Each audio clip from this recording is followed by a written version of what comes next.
대통령 대리인단이 JTBC가 검찰에 제출한 태블릿 PC의 진위를 검증했던 검찰 실무수사관까지 증인으로 신청했습니다. 검찰에서 이미 최순실 씨 태블릿 PC가 맞다고 결론낸 사안을 다시 문제 삼아 의도적인 시간 끌기에 나섰다는 지적입니다. 대통령 대리인단은 또 박근혜 대통령과 면담을 갖고 국회 소추위원단의 탄핵 소추안 재정리에 대해 문제를 제기하기로 입장을 정리했습니다. 탄핵 심판을 지연시키려는 의도라는 지적이 나오는데 권성동 국회 소추위원단장의 입장과 대응책을 들어보겠습니다. 청와대가 관변 단체인 자유총연맹에 수시로 친정부 집회를 열 것을 지시해왔다는 자유총연맹 고위직 출신 인사의 증언이 나왔습니다. 정부 지원금과 포상 등을 무기로 사실상 강압이 있었고 청와대 정무수석에게까지 이런 내용이 보고됐다고 폭로했습니다. 박영수 특별검사팀은 블랙리스트 작성을 주도한 혐의로 구속된 김기춘 전 청와대 비서실장과 조윤선 전 문화체육관광부 장관을 불러 조사하고 있습니다. 특검은 이르면 이번 주에 진행될 것으로 보이는 청와대 압수수색을 위한 법리 검토를 모두 마치고 방법을 검토하고 있다고 밝혔습니다. 오늘 최순실 씨의 재판에서는 최 씨가 JTBC의 태블릿 PC 보도 직후 이뤄진 통화에서 나도 구속될지 모른다며 자신의 위법 행위를 걱정하는 녹취 파일이 공개됐습니다. 특히 최 씨가 당시 통화에서 JTBC가 보도한 태블릿 PC가 자신의 회사인 WK 사무실 책상에 있었다는 사실을 언급해 그동안 태블릿 PC를 본 적도 없다던 주장은 거짓임이 드러났습니다.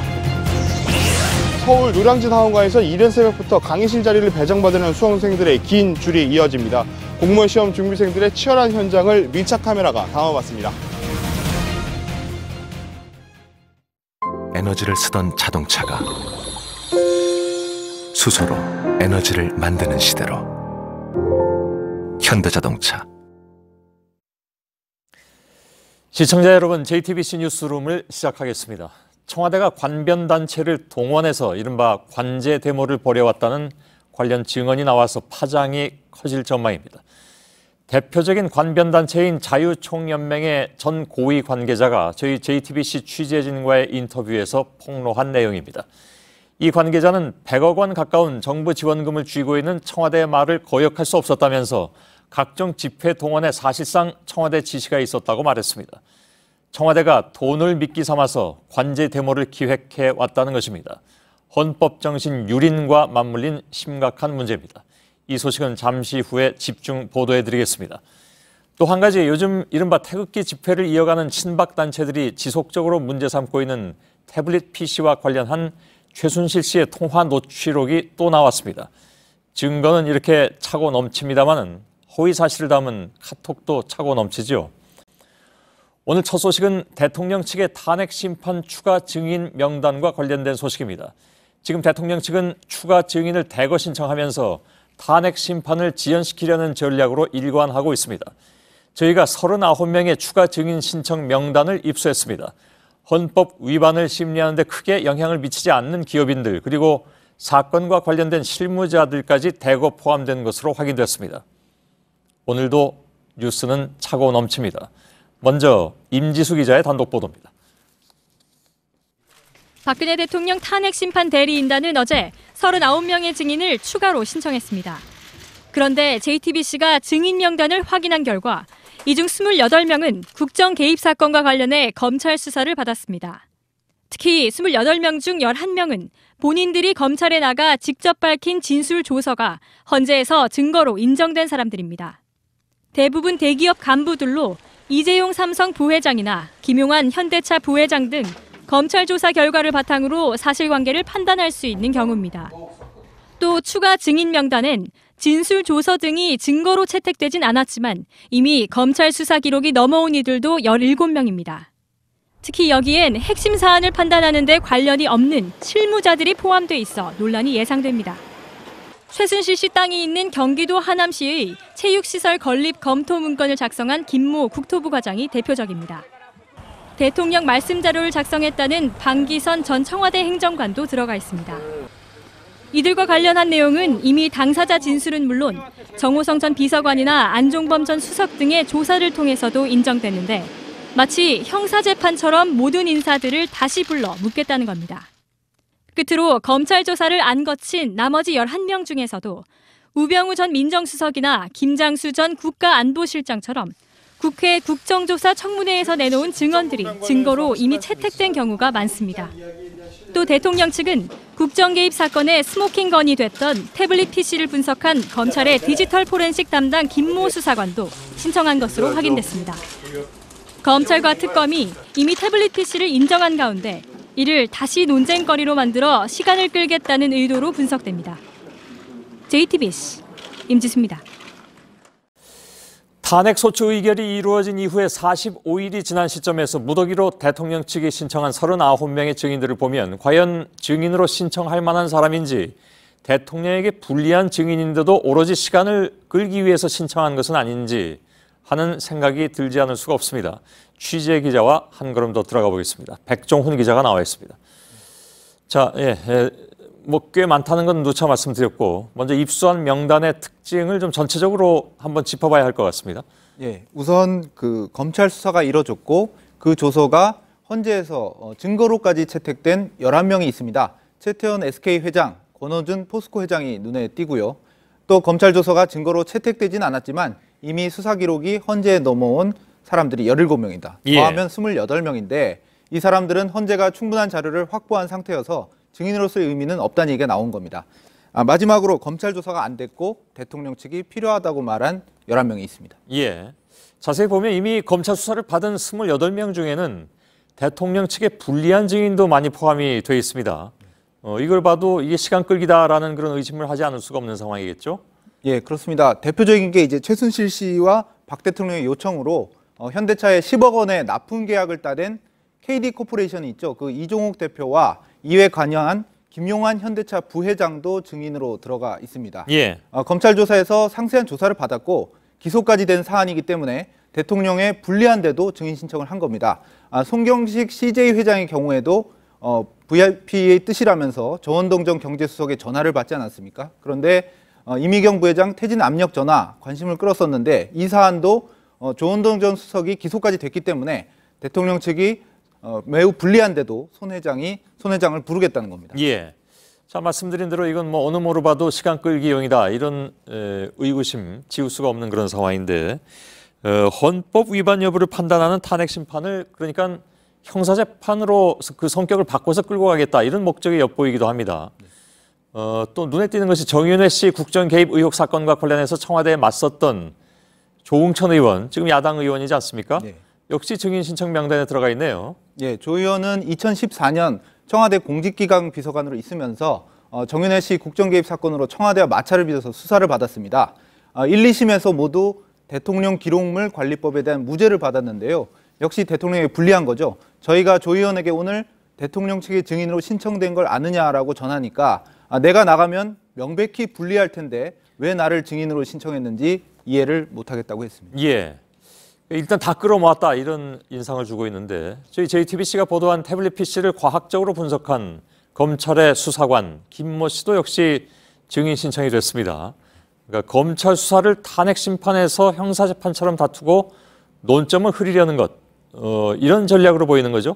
네, 그렇습니다. 국회 소추위원단은 검찰 수사관을 탄핵 심판 증인으로 세우는 것은 매우 부적절하다, 이렇게 입을 모았습니다. 예. 결국 과학 수사를 한 수사관을 신문하겠다는 것은 검찰과 특검이 인정한 태블릿 PC를 흔들기 위한 의도, 그런 의도밖에는 없다고 볼 수가 있습니다. 태블릿 PC와 관련한 최순실 씨의 녹취록이 오늘 또 공개가 되어 있는데 그건 잠시 후에 자세히 좀 전해드리도록 하겠습니다. 여전히 태블릿 PC에 대해서 시비를 거는 사람들은 있습니다만은 또 여전히 또 SNS에서는 그런 허위 사실들이 많이 돌아다니고 있고요. 오늘 보도가 나간 이후에 또 어떤 얘기들이 나올지는 모르겠지만 지켜보죠. 자, 이런 그 대통령 측의 증인 신청이 얼마나 받아들여질지는 내일 헌재 변론에서 결정된다고 어제도 보도를 해드렸습니다. 어떻게 전망을 합니까? 예, 일단 말씀드린 것처럼 객관적으로 수사가 됐고 증거가 헌법재판소로 넘어온 인물들 28명가량에 대해서는 현 시점에서 증인 신문이 불필요하다는 얘기가 지배적입니다. 예. 이미 진술과 기록이 확보돼 있기 때문에 말씀드린 28명 중 상당수에 대해서는 헌재가 증인 신청을 받아들이지 않을 가능성이 커 보입니다. 예. 이미 어제 대통령 측의 증인 신청을 받아들인 5명, 5명인가요? 6명인가요?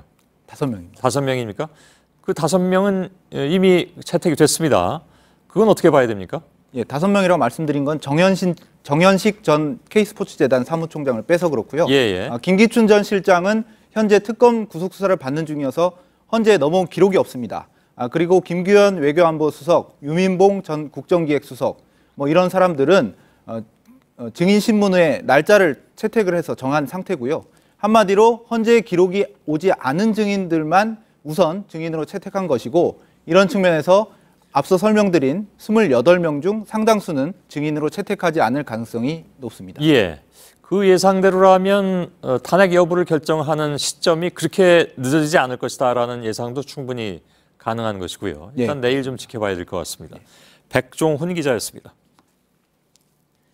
대통령 측의 시간 끌기 시도는 또 있습니다. 국회 소추위원단이 어제 탄핵 소추 의결서를 헌법 위배 사항 중심으로 재정리했습니다. 그러니까 추가하거나 수정한 것이 아니라 재정리한 그런 상황인데, 대통령 측이 절차상의 문제를 들고 나왔습니다. 내용을 변경했으면 국회의 의결을 다시 거쳐야 한다는 주장입니다. 그런데 법조계 대다수의 의견은 재의결은 필요 없다입니다. 윤서령 기자입니다. 오늘 오전 대통령 대리인단은 약 80분간 박근혜 대통령을 만났습니다. 면담 전에만 하더라도 국회 소추위원단 측의 탄핵 소추 사유 재정리에 대해 의견이 통일되지 않았지만 대통령 면담 뒤에는 입장이 정리됩니다. 내일 헌재에서 이를 문제 제기하기로 했습니다. 절차상 문제가 있다는 주장입니다. 대통령 측 관계자는 소추 의결서는 국회 본회의를 거친 만큼 이를 수정하려면 본회의 재의결이 필요하다며 법리 논쟁이 필요하다고 주장했습니다. 하지만 법조계는 국회 본회의 재의결은 필요 없다는 의견이 다수입니다. 헌법재판소 연구관을 지낸 노희범 변호사는 소추 의결서를 재정리한 것은 기존 탄핵 사유에 구속되는 내용이기 때문에 국회 재의결은 필요 없다는 것이 법률가라면 상식적인 내용이라고 말했습니다. 이 때문에 국회 측의 탄핵 소추 의결서 재정리를 문제 삼는 것이 대통령 측의 무더기 증인 신청에 이은 또 하나의 시간 끌기 아니냐는 지적이 나오고 있습니다. JTBC 윤서령입니다. 예, 관련해서 국회 소추위원단을 이끌고 있는 권성동 법사위원장을 2부에서 잠깐 인터뷰할 텐데요. 저희가 마찬가지로 대통령 대리인단에게도 인터뷰 요청했습니다만 응하지 않았습니다. 지금부터는 앞서 예고해드린 청와대 관제 데모 기획 의혹을 집중 보도해드리겠습니다. 사실 관제 데모 정황은 작년에 저희 JTBC가 어버이연합과 관련된 보도를 전해드리면서 의혹의 상당 부분이 드러난 바가 있습니다. 전경련의 뒷돈을 받아서 정부 지지 시위를 했고 청와대 행정관의 사주 의혹이 있다고 전해드린 바가 있습니다. 자, 그런데 이번에는 대표적인 관변단체인 자유총연맹까지 동원된 정황이 나온 겁니다. 여기에는 돈 문제, 즉 지원금 문제가 걸려 있습니다. 국가 보조금을 지렛대 삼아서 사상과 표현의 자유를 누르려는 시도는 문화계 블랙리스트 파문과도 맥이 닿아 있습니다.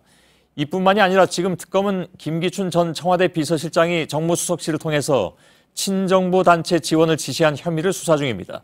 결국 관제 데모, 블랙리스트 작성, 그리고 친정부 단체 지원 등을 엮은 청와대의 조직적 여론 조작 의혹이 짙어지고 있는 것입니다. 특검 수사와 헌재 심리에서 이 부분이 사실로 드러날 경우에 명백한 헌법 위반에 해당한다는 분석이 나왔습니다. 먼저 박창규 기자의 보도입니다. 한국자유총연맹 전 고위 관계자는 박근혜 정부 들어 청와대의 협조 요구가 유독 심했다고 털어놨습니다. 특히 허연준 청와대 국민소통비서관실 행정관이 2015년 10월부터 본격적으로 이 관계자에게 연락을 해왔다는 겁니다. 10월 달에는 구청학 교과서란 이런 게 나오면서 이제 수뇌물이니까 좀 더 그게 노골적으로 요구하게 된 거죠, 그쪽에서. 청와대의 요구는 거절할 수 없었습니다. 자기는 시킨 적이 없다고 그러지만 그 자체가 시키는 거고 지원을 받으려면, 도움을 받으려면 청와대하고 등을 질 수는 없거든요. 그러니까 저희가 어떤 충성을 보이는 거죠. 관제 데모를 벌이라는 협조 요구를 듣지 않을 경우 연간 100억 원에 달하는 정부 예산과 보조금, 각종 포상을 받을 수 없을 거라는 두려움이 있었다는 겁니다. 기념을 대비해서는 제가 훈장 5개, 준비 표창 이런 표창비 나거든요. 그걸 정부가 협조해주지 않으면 하나도 못 받죠.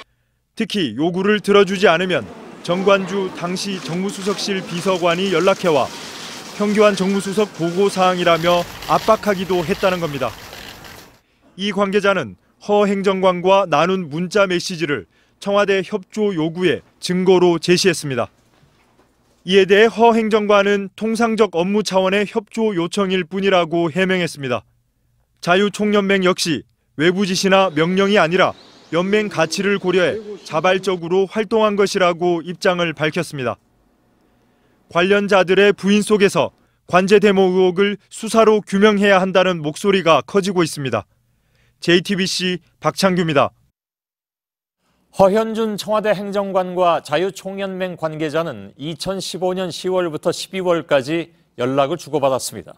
허 행정관은 이 관계자에게 집회를 열 것을 요구하는 일종의 지침 문자를 보냈고, 자유총연맹은 허 행정관의 문자대로 실제 집회를 개최한 것으로 드러났습니다. 이들이 나눈 문자 메시지를 이선화 기자가 보도해드리겠습니다. 2015년 10월 20일 자유총연맹의 전 고위 관계자는 기자회견 준비가 잘 되고 있다며 허현준 청와대 행정관에게 문자를 보냅니다. 허 행정관은 수고 많다며 행사 이후 언론 보도 결과를 보내달라고 요청합니다. 이날 자유총연맹 서울지부 회원 20여 명은 광화문 동아면세점 앞에서 올바른 역사교육을 위한 대국민 기자회견을 열었습니다. 같은 해 11월에는 역사교과서 국정화를 찬성하는 집회도 논의했습니다. 2차 전투에 대비해달라며 국정화에 반대하는 집회 일정도 챙겨 보냈습니다. 허 행정관은 오늘 자신의 페이스북을 통해 자유총연맹은 해당 기간 국정화 찬성 집회를 개최한 바 없다며 사실이 아니라고 반박했습니다. 하지만 자유총연맹에서 발행한 온라인 신문엔 당시 올바른 역사교과서 지지 국민대회를 열었고 회원 5천 명이 참석했다고 나와 있습니다. 이 밖에도 허 행정관은 세월호 유적 영상과 관련해 자막과 모자이크 처리된 걸 사용하라고 이야기하는 등 집회와 여론 조성에 대한 구체적 지시를 한 걸로 나타났습니다. JTBC 이선화입니다. 저희가 작년에 어버이연합과 전경련의 관계를 보도할 때 핵심은 뒷돈 의혹이었습니다. 그만큼 사람을 동원하는 데에는 돈이 들기 때문입니다. 그런데 저희 JTBC의 관제 데모 의혹을 폭로한 자유총연맹 전 고위 관계자는 자유총연맹의 경우에 회원들을 활용해서 돈이 들지 않기 때문에 정부가 더 선호한다는 내용까지 털어놨습니다. 강보들 기자입니다. 청와대에 집회 요청이 오면 한국자유총연맹은 회원들을 적극 활용했습니다. 동원령을 내리는 겁니다. 자유총연맹의 전국 회원은 350만 명에 달합니다. 지부에다가 저희가 명령을 내려보냅니다. 거기다 또 민원 동원을 할당해서 내려보냅니다. 이제 100명을 하라든지 50명을 하라든지. 참가자들에게 교통비 명목으로 돈을 주는 어버이연합 등과 달리 돈이 들지 않아 정부가 선호한다는 말도 했습니다. 돈 안 들죠. 지탈이 없죠. 지역에 이거 입들 스티커들이 많다 보니 고민된 리더들이 가서 다시 또 이제 선포할 수 있고. 공개 집회뿐 아니라 자유총연맹의 자체 행사도 정부 정책을 선전하는 장으로 활용했다고 합니다. 연맹의 다른 전 고위 관계자는 주요 간부들이 모이는 행사에서 국정화 지지 등 결의문 낭독을 했다고 말했습니다. 또 다른 고위 관계자는 청와대 요청에 따라 정권에 유리한 내용의 신문 광고를 내기도 했다고 주장했습니다. JTBC 강버들입니다. 예, 보신 것처럼 청와대가 협의라는 이름 아래 자유총연맹의 사실상 관제 데모를 지시해왔다는 정황이 나왔습니다. 작년엔 어버이연합이 전경련의 돈을 받고 친정부 집회를 해온 사실을 저희가 집중 보도해드렸을 때 그 당시에도 어버이연합 관계자는 우리는 협의를 했지 지시를 받진 않았다 이렇게 주장을 했었죠. 이 협의라는 단어가 묘하게 겹치는 것입니다. 중립적인 한마디 단어 속에 들어있는 숨은 의미를 박창규 기동팀장과 짚어보도록 하겠습니다. 자, 그 문제의 허현준 청와대 국민소통비서관실 행정관, 작년에는 아무런 해명을 하지 않았는데 이번엔 짧게나마 무슨 설명을 낸 것 같습니다. 네, 맞습니다. 통화나 문자가 아니라 페이스북으로 해명을 내놨습니다. 예. 자유총연맹 관계자와 연락을 주고받은 건 정부가 추진하는 정책 취지를 전파하고 협조를 요청하는 차원이었다 이렇게 주장을 했습니다. 예. 또 이런 활동은 소통비서관실의 통상적인 업무라고 주장했습니다. 예. 그 보낸 내용을 보면 그게 어떤 그 협조를 요청하는 지원이었다고 보기엔 상당히 어려운 그런 내용들인데 일단 뭐 그렇게 해명은 나왔다는 얘기죠. 네. 청와대 측은 통상적인 업무라고 주장을 하고 있는데 그 이면을 보면 그렇지 않다. 어떻게 알 수 있습니까? 의혹의 구조가 특검이 수사하고 있는 대통령의 뇌물죄 혐의와 비슷합니다. 예. 박 대통령은 문화체육 발전에 대한 협조를 당부했을 뿐이라고 했고요. 근데 그것을 받아들이는 사람들은 감히 거역할 수가 없었다고 대답했습니다. 예. 딱 비슷한 상황인데요. 관변 단체도 마찬가지 상황이었다고 관계자들이 증언을 하고 있습니다. 관계자의 증언을 한번 들어보시겠습니다. 예. 청와대에서 뭘 좀 해줬으면 좋겠습니다. 이제 이거 하세요라고 안 하지 않습니까? 내가 싫어하면 그거는 해주는 거 아니겠습니까? 그러니까 그쪽에서는 자기는 시킨 적이 없다고 그러지만 그 자체가 시키는 거고. 예.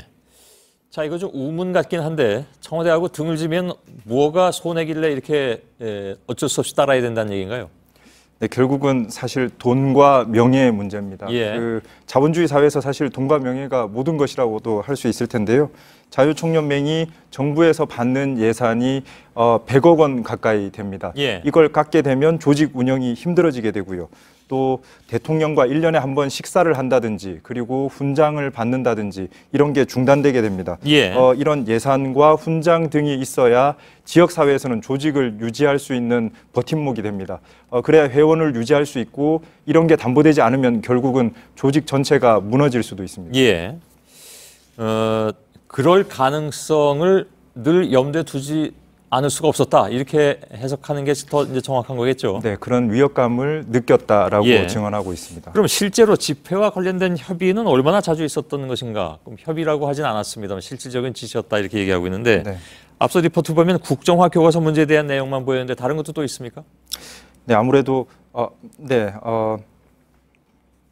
예. 네, 아무래도 국가에서 보조금을 받는 단체다 보니까 이전에도 그런 사례들이 있었다고 사실 토로를 했습니다. 예.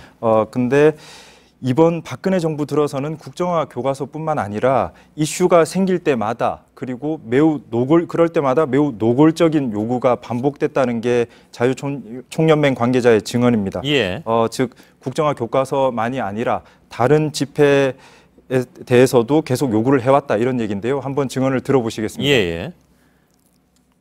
청와대에서 연맹이라는 어떤 이슈가 있을 때마다 또는 이제 그 국정에 밀릴 때 알려야 될 때 항상 부탁이 들어옵니다. 2, 3개월에 한 번씩 웬만하면 옵니다.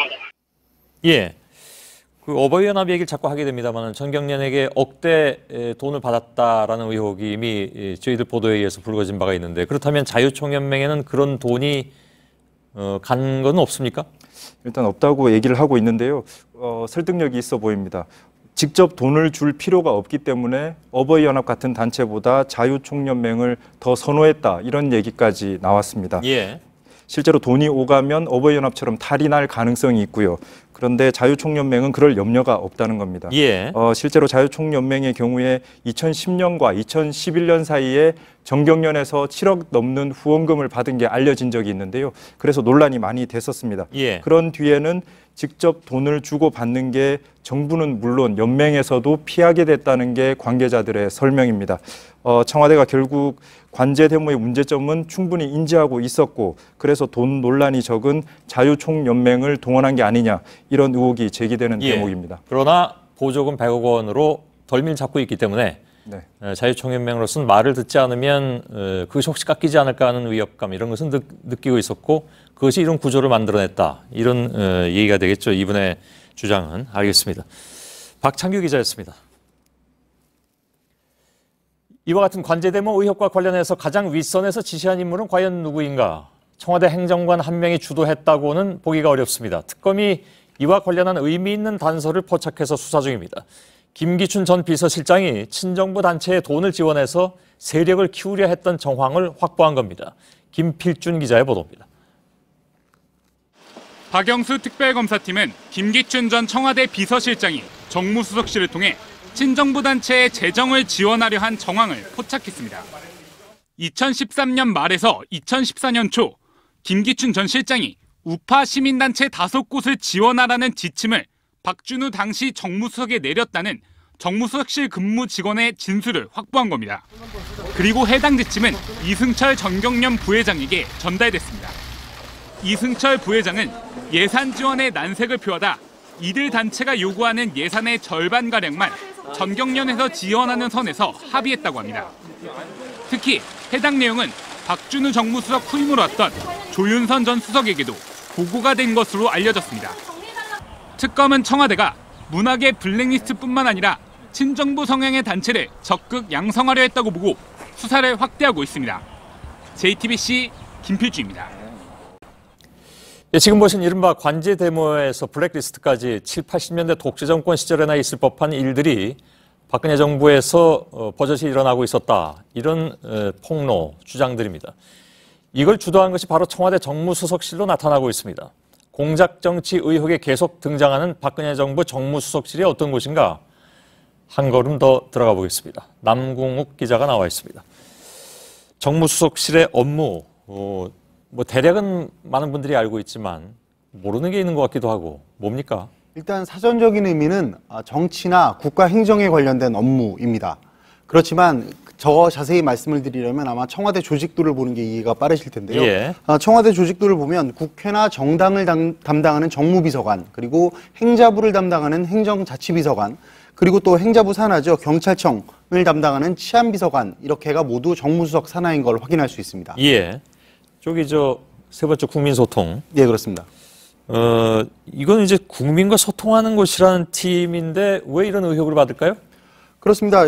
따져보면 블랙리스트를 만들었다고 해서 구속되어 있는 정관주 전 문체부 차관, 예. 그리고 신동철 전 정무비서관이 모두 어느 자리를 거쳤느냐? 국민소통비서관 자리를 거쳤습니다. 예. 그리고 또 앞서서 계속 의혹에서 나오는, 그리고 또 저희 JTBC가 지난해 어버이연합 때 의혹 때 등장했었던 이름 허연준 전 행정관도 다름 아닌 국민소통비서관실 소속이었습니다. 예. 그럼 이전 정부들에서는 이런 시민단체와의 소통 자체가 정무수석의 역할이 아니었습니까? 예, 그렇습니다. 그러니까 노무현 정부 때로 거슬러 올라가면 시민사회수석실 또는 국민참여수석실에서 국민과의 소통을 담당하고요. 또 시민단체들의 의견을 수렴을 했었습니다. 예. 그리고 또 직전 이명박 정부에서도 광우병 파동 이후긴 합니다만 사회통합수석실이라는 곳을 만들어서 운영을 했거든요. 예. 하지만 현 정부 들어서는 국민소통비서관실 하나만 남겨서 그것도 정무수석실 산하로 넘겨버린 겁니다. 예. 이게 그때부터 어찌 보면 이런 문제를 잉태하고 있었다라고 볼 수도 있을 것 같습니다. 왜냐하면 정무수석실은 사실 대통령의 뜻을 정무적으로 풀어가는 그런 곳인데. 예, 정치하는 곳입니다. 예. 근데 시민단체를 그런 논리로 접근하는 것이 문제가 있었지 않느냐 하는 지적 아니겠습니까? 예, 그렇습니다. 그러면 평소에 정무수석실이 어떤 역할을 했는지를 좀 보면 될 것 같은데요. 기억하시겠습니다만 총선 때마다 여당 공천에 개입을 했네 안 했네 말았네 하면서 밀실 공천 의혹 또는 보이지 않는 손 의혹 이런 것들을 일으켰던 주역이 어딘가 하면 정무수석실입니다. 예. 그러니까 이런 정무수석실에 시민단체를 맡아라라고 업무 분장을 준 것부터가 시민단체와 소통을 하기보다는 어떻게 보면 정치적인 잣대로 시민단체들을 재단하고 길들이려 한 의도가 아니었느냐 이런 의혹이 나오는 겁니다. 예. 거기서 파생되는 여론조작 혹은 대중조작의 문제 이런 것들이 이제 나타난다 이런 얘기인데 정무수석실의 인적 구성도 문제가 상당히 있다면서요? 예, 물론 역대 어느 대통령이었든지 정무수석 자기의 측근을 안 짓고 싶어 합니다. 그렇지만 이번엔 좀 현 정부에서는 정도가 심했다라는 얘기가 나오는 건데요. 예. 대통령의 10년 복심으로 알려져 있죠. 이정현 의원. 그리고 또 대통령이 개인적으로 소송을 했을 때 변호사를 맡았던 김재원 전 의원. 여기에다가 대통령이 후보 시절부터 밀착 수행을 했었던 그래서 수행 대변인이라는 특수한 이름으로 불렸던 조윤선 전 장관까지 모두 정무수석이 된 건데요. 예. 그러다 보니까 정치권, 관가 이런 데서는요. 대통령이 너무 자기 편한 사람만 정무수석을 앉힌다. 그래서 정무수석이 대통령이 시키는 일이면 무조건 한다. 이런 지적이 있었던 겁니다. 예. 조윤선 전 장관 같은 경우에는 그때 여성부 장관 하다가 그렇습니다. 정무수석이면 장관이 아니라 그 밑에 차관급인데 그렇습니다. 기꺼이 갔던 그런 기억이 납니다. 예, 그래서 강등 발탁이라는 이상한 용어가 있기도 했었죠. 예. 그러다 보니까 그런 충성심을 보였다라는 측면 때문에 그런 충성심이 비뚤어져서 발현이 되면서 앞서 말씀드린 블랙리스트 제작 내지는 관제데모 주도처럼 비뚤어진 형태의 대통령 보위 활동으로 이어진 게 아닌지를 특검에서 현재 수사를 하고 있는 겁니다. 예, 남궁욱 기자였습니다. 작년 10월 JTBC가 최순실 태블릿 PC에 대해서 보도하자 최 씨는 언론과의 인터뷰를 통해서 곧바로 이를 부인했습니다. 자신은 태블릿 PC를 가지고 있지도 않고 이를 사용하지도 못한다고 했죠. 본 적도 없다고 했다는 기억도 나는데. 근데 오늘 최 씨의 재판에서는 JTBC가 보도했던 태블릿 PC의 존재를 이미 알고 있었던 정황이 담긴 통화 녹취 파일이 공개됐습니다. 최 씨는 태블릿 PC를 어디에 두었는지는 물론이고 보도 이후에 대책까지 논의했다는 것으로 드러났습니다.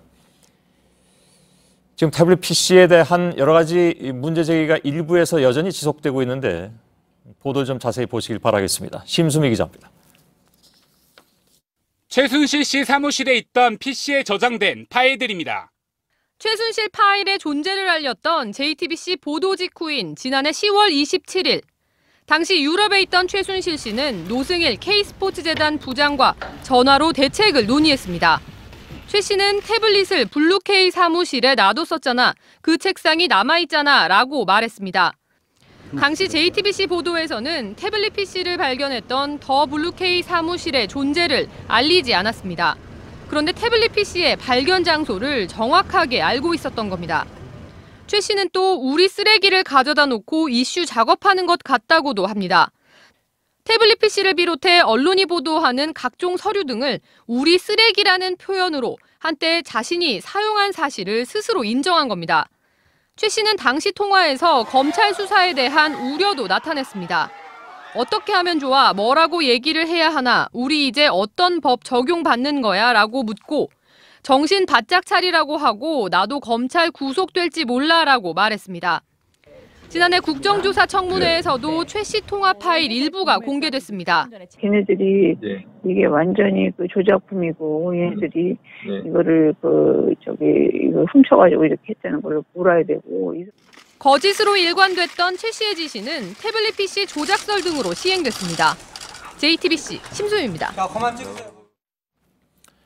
예, 오늘 열린 최순실 사건 형사 재판에서 단연 관심을 끈 인물은 노승일 전 K스포츠재단 부장이었습니다. 예상대로 노 전 부장은 주요 사실들을 쏟아냈습니다. 그런데 오늘 쏟아낸 말의 화살들은 곧바로 우병우 전 민정수석에게로 향하게 됐습니다. 즉 청와대가 작년에 검찰 수사에 대비하면서 관련 증거를 조직적으로 은폐했고 검찰 수사 내용을 실시간으로 파악했다는 것입니다. 또 검찰의 수사 상황을 최순실 씨가 미리 알았을 것이라는 증언도 나왔습니다. 당연히 청와대 민정수석실이 의혹의 대상이 됐고 특검은 설 연휴 직후에 우 전 수석을 소환할 방침입니다. 정혜성 기자의 보도입니다. 노승일 전 K스포츠재단 부장은 재판에서 안종범 전 청와대 수석의 지시에 따라 지난해 검찰 수사 초기 허위 진술을 했다고 밝혔습니다. 안 전 수석의 보좌관이 건넨 검찰 수사 대응 문건대로 말을 안 하면 내가 진술한 게 또 청와대로 올라가지 않을까 생각했다고 했습니다. 청와대가 두려워 허위 진술을 하라는 지시를 따랐다는 얘기입니다. 노 전 부장은 안 전 수석 측이 재단 전 직원의 이메일을 삭제하라는 지시를 했다고도 폭로했습니다. 또 최순실 씨 측이 실시간으로 검찰 수사 상황을 받아본 정황도 구체적으로 드러났습니다. 노 전 부장은 롯데가 K스포츠재단에 추가로 낸 돈을 돌려받은 것과 관련해 최순실이 롯데에 큰 문제가 있다고 돈을 돌려주라 했다고 말했습니다. K스포츠재단은 롯데에 대한 압수수색이 있던 지난해 6월 11일 전후에 70억 원을 수차례에 나눠 돌려줬습니다. 최 씨 측이 롯데에 대한 압수수색을 미리 알고 있었던 것 아니냐는 의문이 제기됐습니다. 검찰의 수사 상황을 최 씨 측에 전해준 인물로 우병우 당시 민정수석이 지목된 상태입니다. 특검은 설 연휴 직후인 다음 주 우 전 수석을 소환 조사할 것으로 보입니다. JTBC 정혜성입니다. 또 한 사람, 오늘 최순실 씨 재판에 출석한 정동춘 전 K스포츠재단 이사장은 재단을 만든 사람이 박근혜 대통령이라고 판단했다고 증언했습니다. 안 전 수석은 당초에 안종범 전 수석을 말씀드리는 겁니다. 안 전 수석은 당초에 주장과 달리 최순실 씨를 알고 있었고 사건이 터지자 대통령과 최순실 씨가 관계가 없다고 거짓 진술을 하라는 지시까지 내렸다고 정 전 이사장은 밝혔습니다. 최규진 기자의 보도입니다. 정동춘 전 K스포츠재단 이사장은 재단 설립자로 박 대통령을 지목했습니다. 전경련을 움직여 대기업으로부터 돈을 모으려면 대통령 정도의 권한이 있어야 가능하단 겁니다. 그러면서 최순실 씨가 단독으로 전경련을 통해 돈을 거둘 수는 없었다고 강조했습니다. 자신이 최 씨를 따랐던 이유도 최 씨가 대통령으로부터 권한을 위임받은 줄 알았기 때문이라고 밝혔습니다. 안종범 전 청와대 경제수석이 최순실 씨의 존재를 알고 있었고 재단 설립 과정에서의 문제가 불거지자 박 대통령과 최 씨의 관계를 숨기려 했던 정황도 드러났습니다. 검찰이 제시한 통화 녹취에 따르면 안 전 수석은 정 전 이사장과의 통화에서 최 여사 부부는 대통령과 관계없다는 식으로 해야 된다고 말했습니다. 정 전 이사장은 이에 대해 당시 안 전 수석이 대통령에게 최순실 씨 이야기는 금기라는 취지로 말한 것이라고 설명했습니다. JTBC 최규진입니다. 예, 특검도 오늘 바쁘게 돌아가고 있습니다. 오늘 구속된 김기춘 전 실장과 조윤선 전 장관을 다시 불러서 조사를 하고 있습니다. 박근혜 대통령에 대한 대면 조사도 초읽기에 들어간 분위기입니다. 그리고 압수수색 역시 초읽기에 들어가 있습니다. 특검에 나가 있는 취재기자 연결하겠습니다. 이서준 기자, 특검이 청와대 압수수색을 준비하고 있다고요? 예, 특검은 청와대 압수수색을 위한 법리 검토를 모두 마쳤다라고 오늘 밝혔습니다. 지난해 10월 검찰이 청와대를 압수수색할 때 청와대는 불승인 사유서를 제출하면서 이 압수수색을 거부하지 않았습니까? 예, 청와대가 특검의 압수수색도 같은 방식으로 거부할 수 있기 때문에 특검이 나름의 법리 검토를 진행한 겁니다. 예, 아마도 법리 검토라는 것이 지금 청와대 내부가 보안이라고 해서 거부한 것에 대해서 보안과 무관한 시설물을 특정해서 영장을 받는 방안, 이건지 모르겠는데 청와대 압수수색은 그러면 언제쯤 이루어집니까? 특검은 다음 주인 2월 초에 박근혜 대통령에 대한 조사가 필요하다고 밝힌 바 있고 관련해서 청와대와 조율을 하고 있습니다. 박 대통령 조사 전에 청와대에 대한 압수수색이 이뤄져야 할 것으로 보이기 때문에 이번 주나 설 연휴 직후 압수수색이 진행될 것으로 예상이 되는데요. 특검은 이번 설 연휴 동안 공식 브리핑은 없다고 하면서도 27일인 금요일은 상황에 따라서 브리핑을 할 수도 있다고 했습니다. 이날 청와대 압수수색이나 박근혜 대통령 조사에 대한 일정을 발표할지 주목됩니다. 예, 김기춘 전 실장과 조윤선 전 장관도 지금 조사 중인 것으로 알고 있는데 입장 변화는 없죠, 두 사람 다? 네, 맞습니다. 의미 있는 진술 변화는 없다라고 합니다. 블랙리스트 존재는 부인할 수 없지만 주도를 하지 않았고 또 범죄인지 몰랐다는 식으로 혐의를 계속 부인하고 있는 것으로 전해집니다. 예, 박근혜 대통령과 최순실 씨가 블랙리스트에 관여했다는 의혹도 계속 제기되고 있습니다. 혹시 확인된 내용이 있는지요? 예, 관련해서 기자들이 계속해서 질문을 하고 있는데요. 특검은 박근혜 대통령과 최 씨가 블랙리스트 작성에 관여했는지 여부도 조사를 하고 있긴 했습니다. 정황은 어느 정도 포착을 하고 있는 건데요. 현재 말할 단계는 아니라면서 계속 확인하고 있다라고 얘기했습니다. 예, 역시 문제는 최순실 씨입니다. 지금 계속 불응하고 있는데 체포영장을 발부받았지 않습니까? 언제쯤 집행해서 데려오는 겁니까? 예, 체포영장은 집행하는 순간부터 48시간 동안만 피의자를 불러서 조사를 할 수가 있습니다. 원래 오늘과 내일 최순실 씨의 재판이 있기 때문에 내일 모레 이 체포영장을 집행할 것으로 예상이 됐는데요. 하지만 내일 재판이 연기가 되면서 내일 이 체포영장을 집행할 가능성이 높아졌습니다. 예. 자, 그리고 이 모든 것이 시작됐던 발화점에 있는 이화여대. 여기 최경희 전 총장에 대한 구속 전 피의자 신문도 오늘 있었는데 구속 여부 결정은 언제쯤 나옵니까? 예, 이르면 오늘 밤에 결정이 될 겁니다. 정유라 씨 이화여대 특혜 의혹과 관련한 2대 교수들이 모두 구속이 되지 않았습니까? 그렇기 때문에 이 최 전 총장 역시 구속 가능성이 매우 높은 상태인데요. 최 전 총장이 구속이 되면은 이 정유라 씨 이화여대 특혜 의혹 관련한 수사는 마무리 수순에 들어가게 됩니다. 예. 자, 이서준 기자였습니다. 청와대가 주도한 문화계 블랙리스트에 오른 단체가 각종 사업에서 불이익을 받은 정황은 끊임없이 나오고 있습니다. 2015년 추경 예산이 투입된 사업도 마찬가지였습니다. 정부는 어떻게 이들 블랙리스트 단체들을 배제시켰는가? 취재팀이 입수한 채점표에서 고스란히 확인됐습니다. 서복현 기자의 단독 보도입니다. 문체부 산하 문화예술위원회는 2015년 소외계층 문화행사에 117억 원을 지원합니다. 당시 메르스로 침체됐던 문화예술계를 지원하기 위해 추경으로 편성한 사업이었습니다. 음악과 무용, 연극 등 888개 단체가 지원했고 335개가 최종 선정됐습니다. 경쟁률은 2.6대 1이었습니다. 그런데 블랙리스트에 오른 35개 단체도 지원했는데 단 한 곳만 선정됐습니다. 블랙리스트 단체들을 전면 배제했다고밖에 볼 수 없습니다. 정부 지원 사업 전반에서 배제되었다는 명확한 증거입니다. 외부 인사를 포함한 심의위원들이 항목별로 평가하고 각자 총점을 더해 지원 단체를 선정했습니다. 당시 채점표를 보면 의혹이 커집니다. 각 단체별로 심의위원들의 점수가 똑같습니다. 1차 땐 3명이 평가했는데 모두 같은 점수를 내놨고 2차 땐 심의위원이 5명이나 됐는데도 마찬가지였습니다.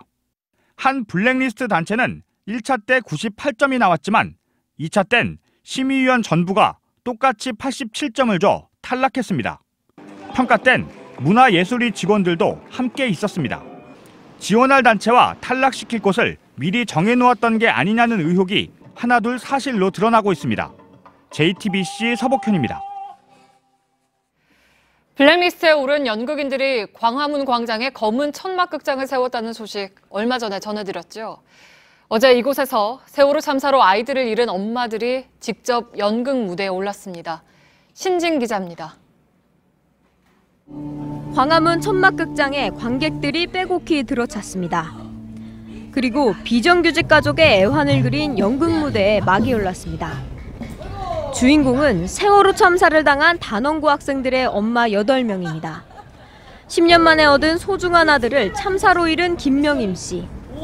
연극 속이지만 장성한 아들의 첫 출근길을 배웅합니다.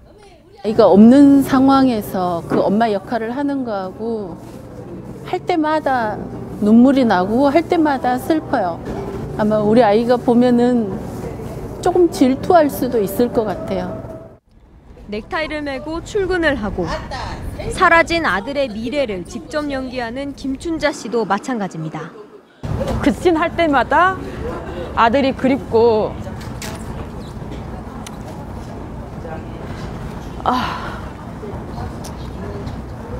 그래서 힘들어요. 아들 생각나서. 박효신 씨는 뮤지컬 배우가 꿈이었던 딸 예진이를 위해 무대에 섰습니다. 꿈이 있어서 정말 그 꿈 얘기를 할 때는 눈이 정말 반짝반짝 빛났거든요. 상황이 바뀌어야 되는 게 맞잖아요. 엄마가 딸 공연하는 걸 봐야 되는 게 그게 맞는 건데. 2015년 아이들의 공백, 그 슬픔을 이기기 위해 시작한 공연이 어느새 13번째에 이르렀습니다. 특히 광화문 광장에서 선보인 이번 공연의 의미는 모두에게 남다릅니다. 노숙도 하고 또 여기를 지키기 위해서 정말 구공부터 했던 장소이기도 합니다. 그리고 또 바로 옆에는 우리 아이들의 영정사진들이 저희 엄마들을 보고 있고요. 하지만 참사를 떠올리게 만드는 대사에서 끝내 눈가가 붉어집니다. 계속 와주는데 그렇게 싸우는 우리한테 계속 와주는데 전혀 해결이 안 되는 게 이런 게 다 지겹지 않아요? 아직까지 관객은 물론 사람들 앞에 나서기 부담된다는 엄마들. 하지만 세월호 의혹들이 풀릴 때까지 공연을 멈출 생각은 없습니다. JTBC 신진입니다. 반기문 전 유엔 사무총장은 연일 여야 정치인들을 접촉하며 정치 세력 연대에 나서고 있습니다. 지난 주말에는 오세훈 전 시장을 만나 전권을 주겠다고 했는데 같은 날 만난 김종인 전 민주당 대표가 전권을 달라고 하는 바람에 상황이 좀 꼬였다는 분석도 나왔습니다. 윤영탁 기자입니다. 지난 21일 반기문 전 유엔 사무총장은 오세훈 전 서울시장을 만났습니다. 캠프에 합류해 줄 것을 요청하면서 전권을 주겠다고 제안한 것으로 알려졌습니다. 오 전 시장은 즉답을 피했지만 긍정적인 입장을 보였습니다. 반 전 총장은 같은 날 밤 김종인 전 민주당 대표도 만났습니다. 김 전 대표가 같이 하려면 모든 것을 맡겨줘야 하는데 그럴 수 있냐는 취지의 의사를 건넸습니다. 여기에 대해 반 전 총장이 명확한 입장을 주지 못하면서 결론 없이 회동은 끝났습니다. 그러는 사이 바른정당은 오 전 시장을 최고위원으로 추대했습니다. 바른정당 내에서 이제 의견이 좀 모아지면 그 의견을 바탕으로 해서 제 거취를 결정하는 것도 가장 바람직하지 않겠습니까? 이후 김 전 대표는 비밀 회동이 언론에 알려지자 불쾌감을 드러냈고 연대는 그쪽 희망사항이라고 말하기도 했습니다. 반 전 총장이 여야 정치권을 두루 접촉하면서 연대를 모색하고 있지만 아직은 이렇다 할 자기 편을 만들지 못하고 있는 겁니다. 어제 새누리당 초선 의원들과 모임을 했던 반 전 총장은 내일도 심재철 의원 등 새누리당 중진 의원들과 만난다고 밝혔습니다. JTBC 윤영탁입니다. 한편 황교안 대통령 권한대행은 어제 기자회견에서 대선 출마 가능성을 열어두면서 민생 행보가 아니라 대선 행보를 하는 게 아니냐 하는 논란이 일고 있죠. 실제로 새누리당에서는 반 전 총장 영입이 물 건너가면서 황 대행을 유력 대선 후보로 꼽고 있습니다. 최수연 기자입니다. 새누리당 친박계에선 영입이 어려워진 반기문 전 총장 대신 황교안 권한대행을 띄우려는 움직임이 일고 있습니다. 반 전 총장의 지지율이 반등하지 않으면 황 권한대행을 후보로 올리겠다는 겁니다. 반기문 총장께서 2월 달까지 우리가 지켜보고 지지율이 그렇지 않으면 황교안 권한대행도 우리 새누리당의 유일한 후보라고 저는 생각하고요. 많은 의원들이 또 거기에 같이 공감을. 다른 친박계 중진 의원들도 지역구에 가면 황 대행을 대통령감으로 생각하는 여론이 많다고 말하고 있습니다. 친박단체들의 태극기 집회 현장에선 박근혜 대통령과 황 대행이 나란히 찍은 사진을 올려놓고 후계 구도를 주장하고 있습니다. 새누리당 임명진 비대위원장도 황교안 대행이 결단하면 대처하겠다며 긍정적인 입장을 나타냈습니다. 황 대행의 대선 출마 관련 입장이 달라졌고 정치 행보로 보이는 대외 활동을 늘리고 있는 것도 새누리당의 이런 기류와 무관치 않아 보입니다. JTBC 최수연입니다.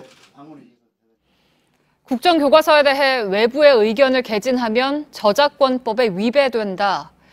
교육부가 국정교과서 현장 검토 작업을 진행 중인 일부 학교에 이런 내용이 담긴 공문을 보낸 것으로 확인되었습니다. 교과서가 공개되는 걸 막아서 비판 여론을 피해보려는 의도로 보이죠. 문제는 저 주장이 사실과 전혀 다르다는 겁니다. 홍지유 기자의 단독 보도입니다. 지난해 교육부가 국정교과서 연구학교로 지정된 전국 10개 국립초등학교에 보낸 공문입니다. 교과서 검토문에 대해 언론, 출판사, 외부기관의 의견을 개진하면 저작권법에 저촉될 수 있다고 경고합니다. 하지만 전문가들은 창작물을 복제 배포하지 않고 단순히 논평하는 행위는 저작권 침해가 아니라고 설명합니다. 또 저작권법은 보도나 비평, 교육 등 공익적 목적을 위해서 창작물 일부를 인용할 수 있도록 예외 조항도 두고 있습니다. 수정할 곳이 있는지 잘못된 것이 있는지를 검토하는 과정이라고 생각합니다. 근데 그 검토하는 과정에서 외부에 발설하지 말라는 것은 본래의 취지를 위반한 것이라고 봅니다. 교육부는 이에 대해 교사들이 실수로 저작권법을 위반할 것을 우려해 넣은 문구라고 해명했습니다. 하지만 교육계에선 초등 국정교과서의 공개 자체를 막아 비판을 봉쇄하려는 의도로 보고 있습니다. 실제 일선교육청도 공문을 받은 학교들이 협조를 거부해 새 교과서 내용을 파악하지 못했던 것으로 알려졌습니다. JTBC 홍지유입니다. 기획재정부가 트럼프 노믹스에 대응하기 위해서 설 연휴 동안 미국 재무부에 긴급 대표단을 파견하기로 한 사실이 JTBC 취재 결과 확인됐습니다. 환율 조작국 지정이나 한미 FTA 재협상을 비롯해 우리 경제를 뒤흔들 조치가 시행되기 전에 트럼프 정부를 설득하기 위해서인데 성과를 거둘지는 지켜봐야겠습니다. 이태경 기자입니다. 기획재정부 대표단은 미 재무부 장관이 아직 임명되지 않았는데도 미 재무부 실무진을 미리 만나기로 했습니다. 기재부가 이처럼 서두르는 건 미국발 통상 악몽 시나리오가 현실화되고 있기 때문입니다. 트럼프 대통령은 대선용 엄포인 줄 알았던 취임 후 100일 대외정책 공약을 이미 시행에 옮겼습니다. 취임 첫날 북미 자유무역협정 나프타 재협상과 환태평양 경제 동반자 협정 TPP 탈퇴를 선언했습니다. 이에 따라 대미무역 흑자가 많은 중국과 함께 우리나라를 환율 조작국으로 지정하고 한미 FTA를 미국에 유리하게 개정하자고 요구할 가능성도 한층 커졌습니다. 기재부 대표단은 한국의 대미무역수지 흑자에 착시가 있다는 점을 적극 설명할 계획입니다.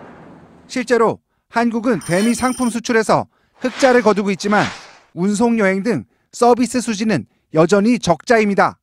또 한국이 세계에서 4번째로 미국산 무기를 많이 사들이지만 공식 통계로 잡히지 않는 데다 한국 기업의 대미 투자가 미국의 한국 투자보다 2배 많다는 점도 강조하기로 했습니다. 그러나 실무진을 상대로 한 설득이 보호무역 강경론 일색인 트럼프 경제 강요들에게 제대로 전달될지는 여전히 미지수입니다. JTBC 이태경입니다. 트럼프 행정부는 불법 이민자 추방도 공식화했습니다. 체류 신분이 불안정한 우리 교민 20만 명은 언제든 대상이 될 수 있다는 불안감이 커지고 있습니다. 부소현 특파원입니다. 트럼프 대통령의 불법 이민자 추방 의지는 첫 언론 브리핑에서 그대로 드러났습니다. Immigration is obviously going to be high on that list.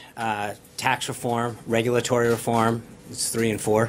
다른 정책들은 제쳐두더라도 불법 이민자를 색출해 추방하겠다는 겁니다. 교민사회는 큰 충격에 빠졌습니다. 당장은 범죄 전과 대상자에 초점을 맞추겠다고 밝혔지만 경범죄 기록이 있는 이민자에 대한 추방 가능성이 커졌기 때문입니다. 교민 5명 중 1명꼴인 한인 불법 체류자가 추방 위기에 놓인 셈입니다. 아마 영주권을 갖고 계신 상태에서 예전에 경범죄들을 이런 표하신 경험이 있는 분들조차 아마 추방 대상이 되지 않을까 그렇게 전망들을 하고 있거든요.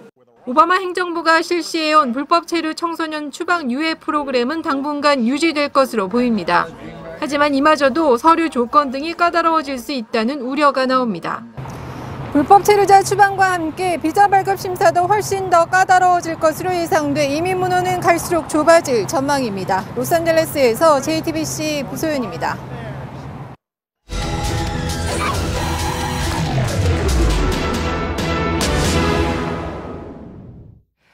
오늘 밀착 카메라는 노력을 부정당하는 최근의 소식들을 마주하면서도 책을 덮을 수가 없는 수험생들에 대한 얘기입니다. 공무원 시험을 앞둔 서울 노량진 학원가에는 영하 10도에 얼어붙은 거리에서 공부를 하며 밤을 지새우는 수험생들이 있습니다. 이런 치열한 노력의 순간들이 정당하지 못한 현실로 물거품이 될까 힘겨워하는 그 마음들을 담아왔습니다. 김도훈 기자입니다. 일요일 새벽 동도 트지 않은 눈 내린 골목길에 두터운 외투를 껴입은 사람 수십 명이 앉아 있습니다.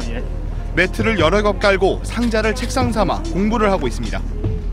요감이 있으면 좀 따뜻한데 옷을 많이 껴입어요. 이거는 뭐예요? 스탠드요. 옷 속을 파고드는 칼바람에 몸이 움츠러들지만 손에서 책을 놓지 않습니다. 힘들어요.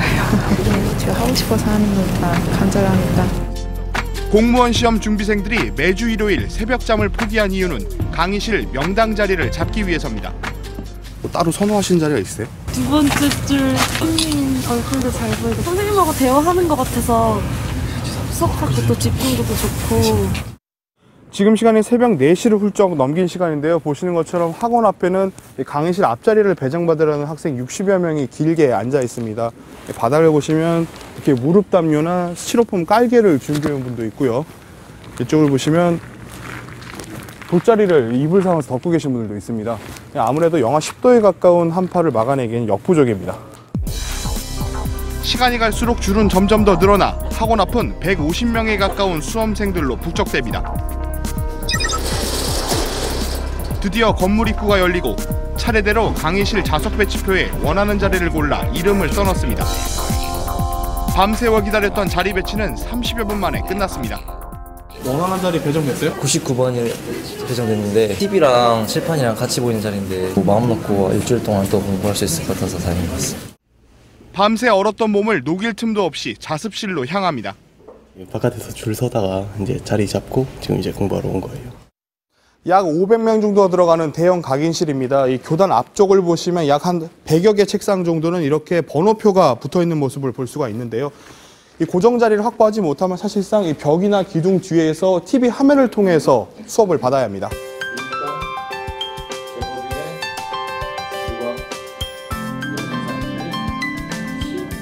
쉬는 시간이 되자 수백 명의 수험생들이 몰려 나오면서 화장실과 매점 앞으로 긴 줄이 들어서고 복도는 북새통이 됩니다.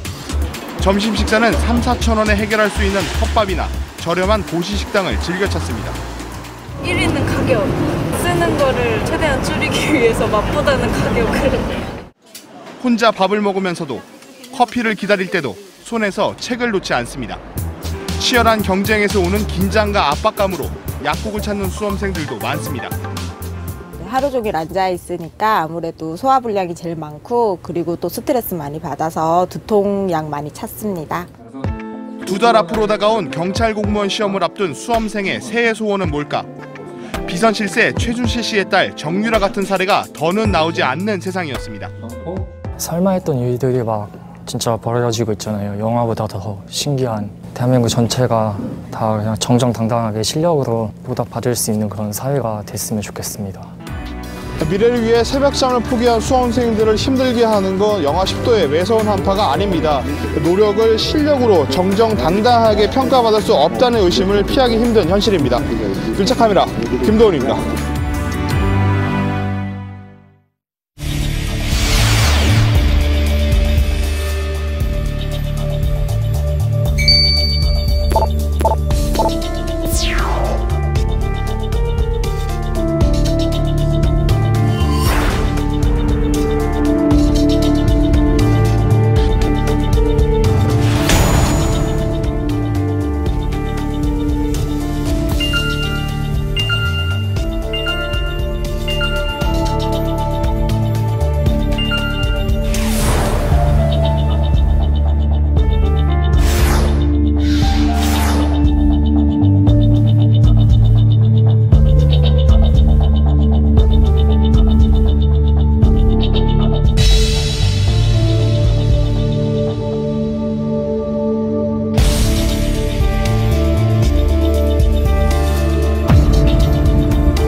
뉴스룸의 앵커 브리핑을 시작하겠습니다. 미련이 많은 사람은 어떤 계절을 남보다 조금 더 오래 산다. 전국엔 한파특보가 내려져 있습니다. 지금은 절기상 대한을 갓진한 겨울의 한복판이죠. 올겨울은 유독 고단합니다. 전 국민이 뉴스를 보느라 홈쇼핑의 매출이 줄어들었다고 하고 가족들은 공원에 산책하러 나가는 대신에 손을 잡고 광장으로 향했습니다. 연말과 크리스마스, 겨울의 낭만과 새해의 새 마음까지 흔쾌히 간직할 수 없었던 겨울공화국. 그렇게 흘러가고 다시는 되돌아오지 않을 소중한 그 1분 또 1분. 우리는 혹시 시간을 도둑맞고 있는 것은 아닐까? 독일 작가 미하엘 엔데의 소설 모모의 이야기처럼 말입니다. 회색 중절 모자와 두꺼운 서류 가방. 모모에 등장하는 시간 도둑은 사람들에게 쓸모없는 시간을 저금하라고 권합니다. 훗날 다시 돌려주겠다는 약속과 함께 사람들은 친구와의 대화를 줄이고 앵무새를 내다버리고 노래하고 책을 읽는 시간을 줄여버립니다. 그들의 마음이 그렇게 해서 점점 더 황폐해지는 사이에 시간 도둑들은 점차 자신들의 어둠을 확장시켜 나간다는 내용이죠. 할 수 있는 일 별로 없어서 임기 마치면 엄청난 한이 남을 것이다. 최순실이 세상에 드러나기 훨씬 전에 흘러가는 시간이 안타깝고 초조했다던 대통령. 출근과 퇴근의 구별도 없이 온종일 나라를 위해서 온 시간을 다 사용했다는 그 애국의 시간을 대통령도 살고 우리도 살고 있는데 대통령이 그 아까운 1분 1분의 미련을 둘수록 이상하게도 시민들은 그 1분 1분을 잃어가고 있는 아이러니. 그런 사이에 대통령 측이 또한 시간을 벌기 위해서 신청한 증인 수는 무려 39명이었습니다. 사람들은 빨리 봄이 오길 기다리겠지만 누군가는 계절의 자락을 길게 느려서 지금의 세상을 이어가려 소망하고 있을지도 모르죠.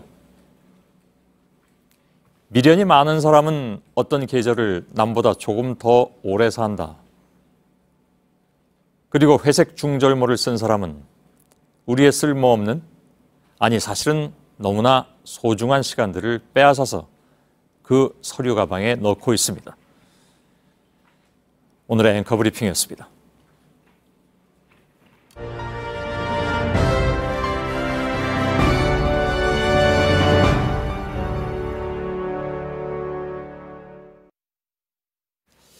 예, 오늘 손님 한 분을 모셨습니다. 39명의 증인 신청은 시간을 벌이겠다는 박 대통령 측의 노골적인 지연 전략으로 분석이 되고 있는 가운데 어제 국회 탄핵소추위가 소추 의결서를 준비 서면으로 다시 제출을 했습니다. 이에 대해서 박 대통령 측은 절차상 문제가 된다면서 강하게 이의를 제기하고 있습니다. 국회 탄핵소추단 권성동 법사위원장을 오늘 스튜디오에 모셨습니다. 어서 오십시오. 예, 안녕하세요. 예, 며칠 전에 전화로 저하고 순화동 스튜디오에서 인터뷰를 하셨는데 그때 어떤 말씀을 하셨냐면 신속 판결을 하려고 하지만 피청구인 즉 대통령 측이 증인 신청 문제가 변수가 될 수 있다. 그러니까 증인을 더 많이 신청을 하게 되면 또 그래서 헌재가 그걸 어쩔 수 없이 일정 부분을 받아들이게 된다면 이건 당초 예상했던 것보다 늦어질 수밖에 없지 않느냐 했는데 예상하신 그대로 딱 돼버렸습니다. 근데 39명씩 나올 것까지 예상하셨습니까 혹시? 저희들은 뭐 전혀 예상을 하지 못했습니다. 예. 그리고 원래 그 증인 문제 때문에 준비 절차를 3회에 걸쳐서 가졌었거든요. 예. 변론 기일 전에. 예. 통상은 준비 절차에서 우리가 대통령 입장을 방어하기 위해서 이 정도의 증인이 필요하다 해서 증인 신청을 하는 것이 상례입니다. 예. 저희들 같은 경우에는 28명을 신청을 했거든요. 예. 근데 그때는 전혀 신청을 하지 않다가 갑자기 8회 변론 기일에 이르러서 39명을 신청했다는 것은 예. 결국은 이 심판 절차를 지연하려는 의도를 역력히 드러냈다. 예. 이렇게 보고요. 두 번째는 어제 김종 차관 또 차은택 최순실 씨 아주 하고 가까이 지냈던 분이죠. 예. 그리고 이승철 정경련 부회장 이 세 사람을 피청구인 측에서 즉 대통령 측에서 증인 신청을 했습니다. 예. 근데 세 사람 공이 대통령 측에 유리한 증언을 한 것이 아니라 불리한 증언을 했습니다. 지금까지 그랬죠. 예. 그럼에도 불구하고 그 증인들을 유지하는 그 자체가 결국은 소송 지연 의도가 있다는 것으로 보여지는 것이고요. 예.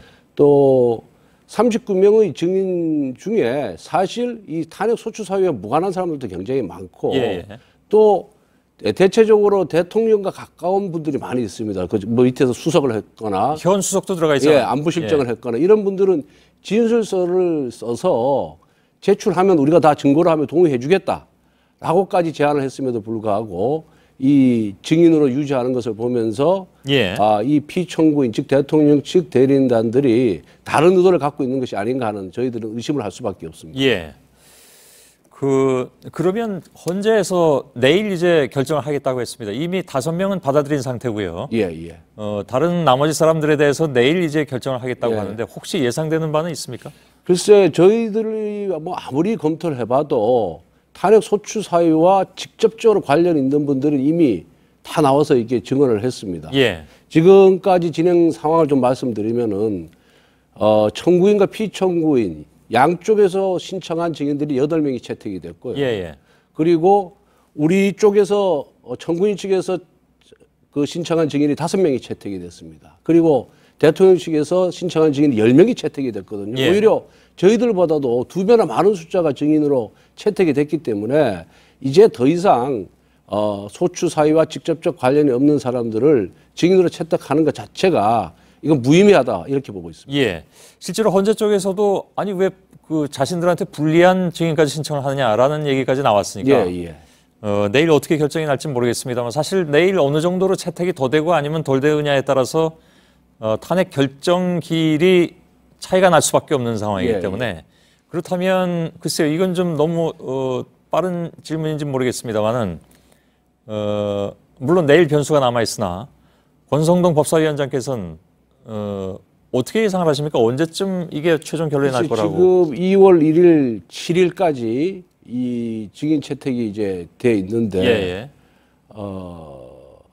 아마 헌재에서 뭐 참고 참아도 제가 보기에 2-3명 이상은 추가로 증인 채택할 사람도 없어 보입니다. 그러면은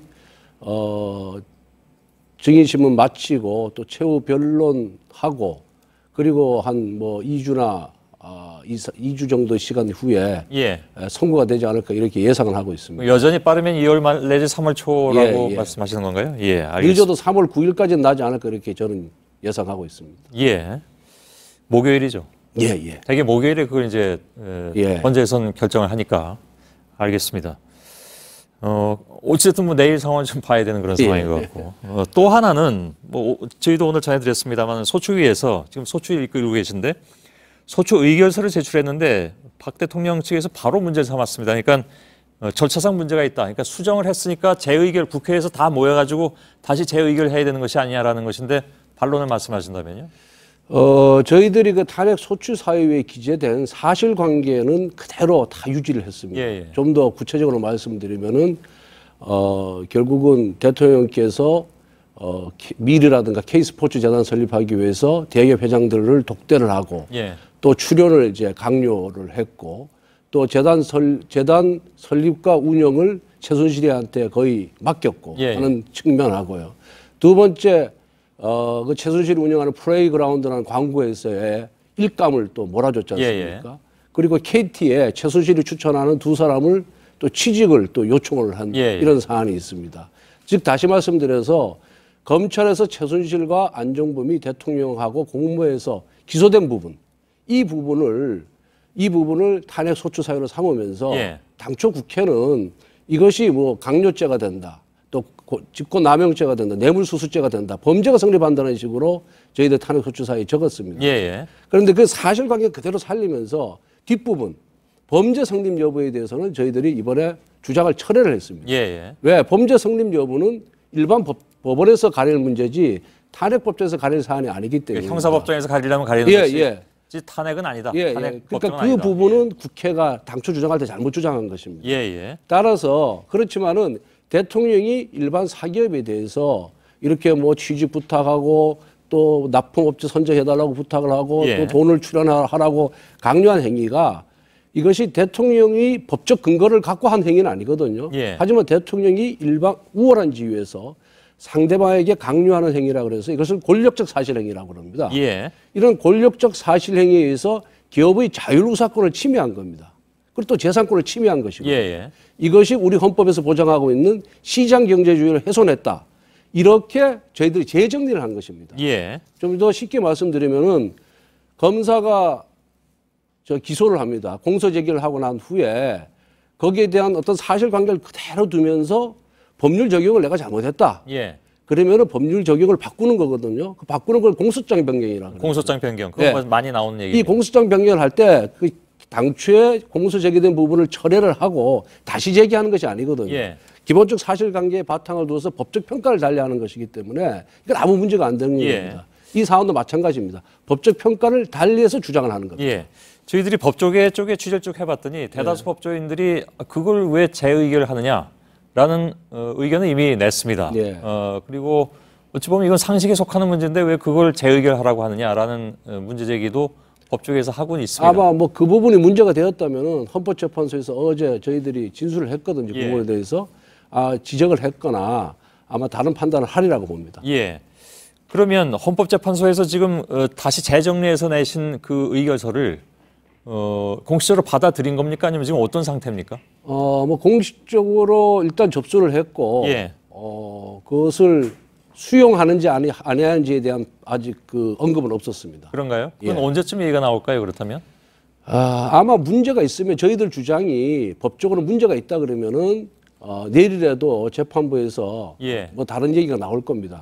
만약에 내일에도 다른 얘기가 나오지 않는다면은 저희들이 재정리한 부분이 법적으로 문제 없다는 반증이라고 생각합니다. 이래저래 내일은 굉장히 좀 중요한 날이 될 것 같습니다. 탄핵 심판과 관련해서. 그러니까 그 추가냐 수정, 만일 추가했거나 아니면 그 내용을 변경해서 방향성을 수정했거나 하면 재의결의 얘기가 나올 법하나 이것은 기존에 나와 있던 것들을 다시 말하면 이제 재정리한 것이다 라는 말씀이시고 그럼에도 불구하고 재의결을 해야 된다라는 것이 이제 대통령 대리인단의 주장이긴 합니다. 오늘 사실 그 대통령 대리인단 쪽에도 저희가 출연 요청을 했는데 그쪽에서 사양을 한 바람에 권성동 위원장님만 모시고 좀 얘기를 나누고 있습니다. 일단 알겠습니다. 그래서 그거는 아무튼 내일 그 상황을 보면 알 수 있을 것 같고요. 아까 잠깐 2월 말이나 3월 초라고 예상은 하셨는데 혹시 또 다른 변수가 있을 수 있습니까? 왜냐하면 엊그제 저하고 말씀하실 때 그 내용이 바로 지금 현실화돼 버렸기 때문에 이게 어떻게든 빨리 좀 결정이 나기를 원하는 분들 입장에서는 다른 변수가 없길 바라는데 또 혹시 있습니까? 글쎄 뭐 아마 피청구인 대리인단 쪽에서 마지막 수순은 재판이 공정하지 못하다, 편파적이다. 또 어떠한 선입견이나 예단을 갖고 지금 재판에 임하고 있다라는 이유로 변호인단이 총사퇴하는 피청구인 측 변호인단이 총사퇴를 하는 경우를 상정할 수가 있습니다만은 저희가 어제도 짚어드리긴 했는데 있습니다만은 그렇게 될 경우 지금 사실 탄핵 사유 관련된 주요 증인들의 신문은 대부분 다 진행이 됐거든요.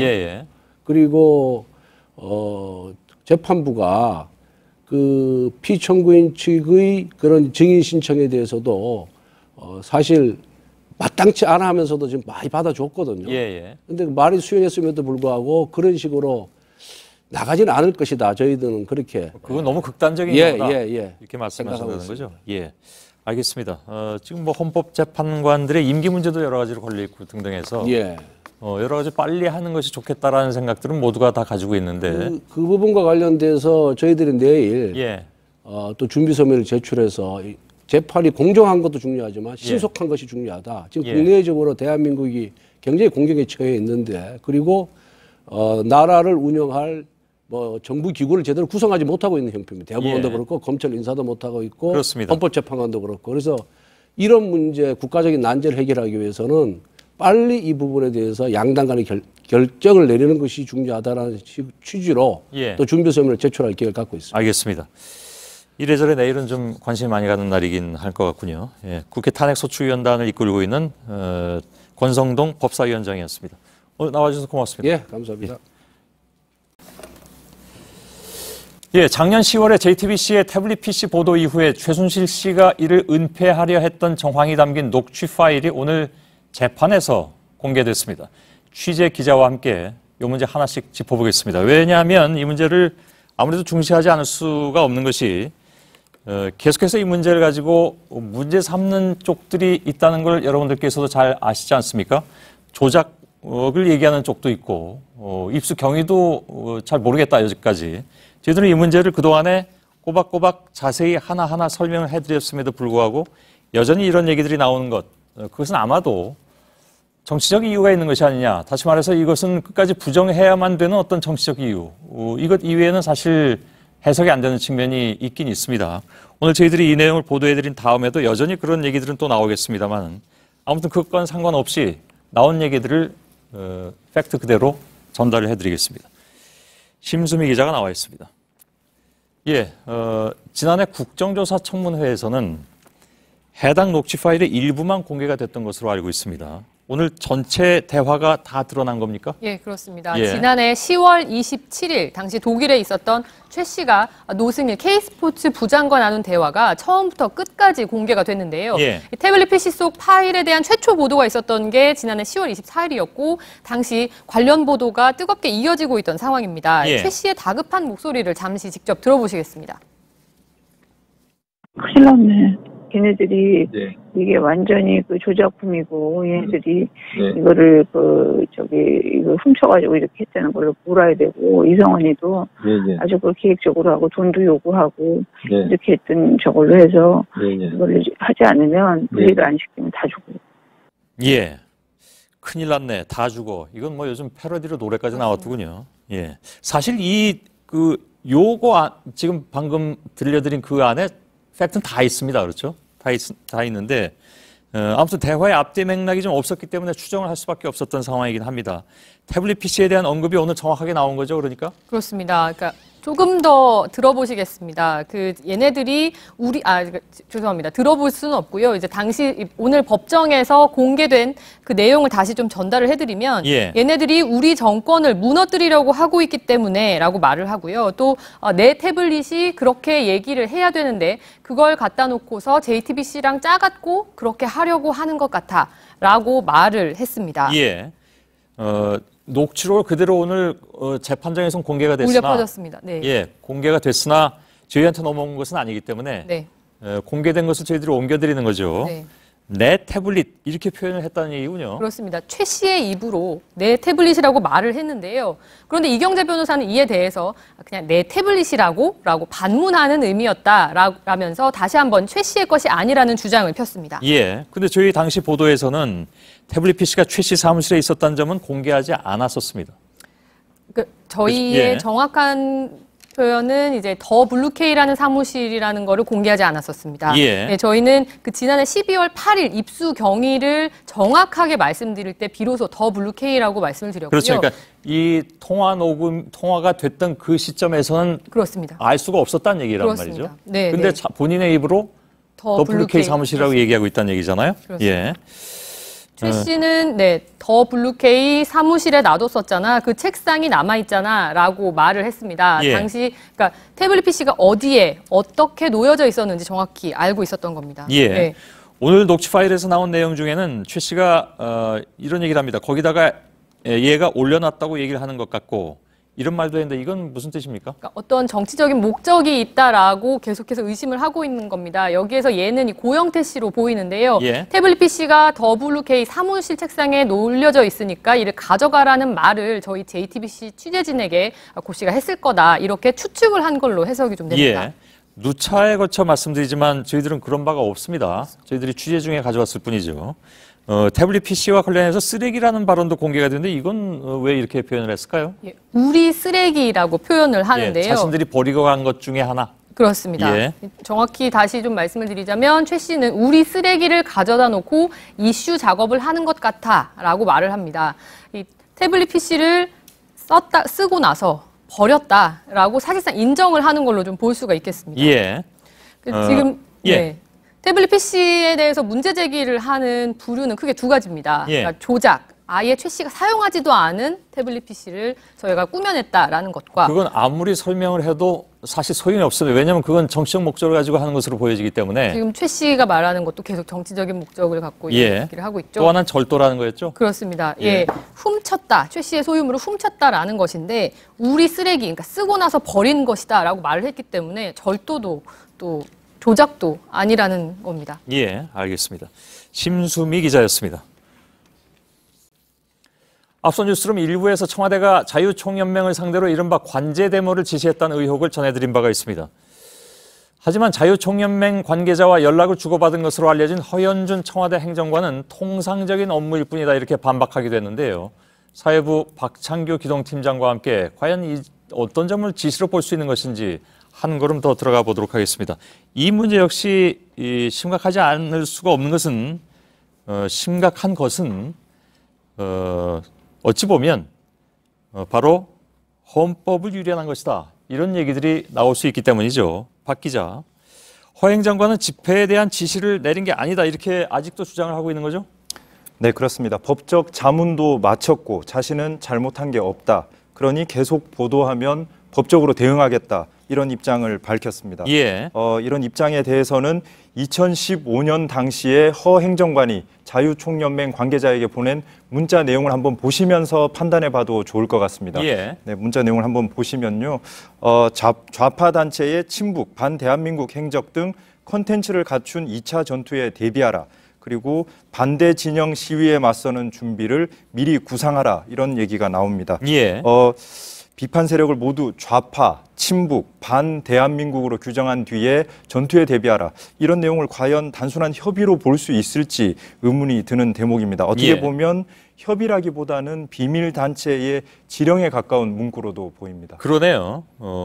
청와대에서 어떻게 이렇게 시민들 상대로 전투라는 얘기를 할 수 있는 것인지 좀 이해가 안 가는데 허 행정관과 문자 연락 등을 나눈 뒤로 자유총연맹이 실제로 집회를 만들었던 상황 있습니까? 어떤 게 있습니까? 네, 있습니다. 방금 보신 그 문자를 보면요. 2차 전투와 관련한 문자죠. 네, 그렇게 보낸 게 2015년 10월 30일입니다. 근데 열흘 앞서서 자유총연맹은 이미 10월 20일에 국정화 교과서 찬성 집회를 한번 했었고요. 예. 그리고 이 문자가 오고 간 뒤에 11월 14일에 다시 한번 2차 집회를 하게 됩니다. 예. 좀 전에 보셨던 2차 전투에 대비하라. 이게 어떤 내용을 말하는 것인지 아마 짐작이 가능할 것 같습니다. 예, 사실 관변단체는 자유총연맹뿐만이 아니라 많은 수의 그 단체들이 있습니다. 이런 사례가 자유총연맹뿐인지 아니면 뭐 다른 단체들도 연루 의혹이 좀 있습니까? 네, 사실 저희가 취재를 계속하고 있지만 말 그대로 물증은 없고요. 정황이 나오긴 했습니다. 다른 관변 단체에서도 유사한 증언들이 계속 나오고 있는 건데요. 그런가요? 네, 구조는 모두 비슷합니다. 예산과 보조금 그리고 국가기관이 주는 특혜를 담보로 해서 친정부 집회에 조직적으로 동원하고 있다 이런 얘기입니다. 또 이런 동원에 적극적으로 응하면서 자기 출세를 노리는 단체의 간부들도 일부 있었고요. 또 집회에 나가는 회원들의 경우에는 또 나라를 위한다고 하니까 그리고 자기 단체를 위한다고 하니까 좀 문제가 있는 것 같지만 어쩔 수 없이 참석하고 있다. 이런 얘기를 하고 있는 사람들도 있었습니다. 앞서 일부에서 자유총연맹은 돈을 받지 않는다. 물론 뭐 국가 보조금이라는 게 막대한 돈이 있습니다. 그것으로 이제 어떻게 보면 잡혀 있다 이런 것으로 표현될 수도 있는데 근데 아무튼 이 집회에 나가는 것 자체로 해서 돈을 받지 않는다라는 것은 돈을 받음으로써 탈인할 수 있다는 가능성 때문에 누구나 이건 염두에 두지 않겠습니까? 불법성을. 근데 자유총연맹은 일단 뭐 직접적으로 집회 나갈 때 돈을 주는 게 없으니까 정부로서는 훨씬 덜 부담을 느꼈을 것이다라는 얘기도 나왔었고요. 근데 반대로 뒤집어서 얘기하면 참석하고 돈을 받는 단체는 여전히 있다는 얘기가 됩니까? 어떻게 됩니까? 네, 사실 지난해 저희가 어버이연합이 돈을 주고서 집회에 사람을 동원하는 과정을 보도해 드렸고요. 그 이후에 친박단체들의 상황이 많이 바뀌었습니다.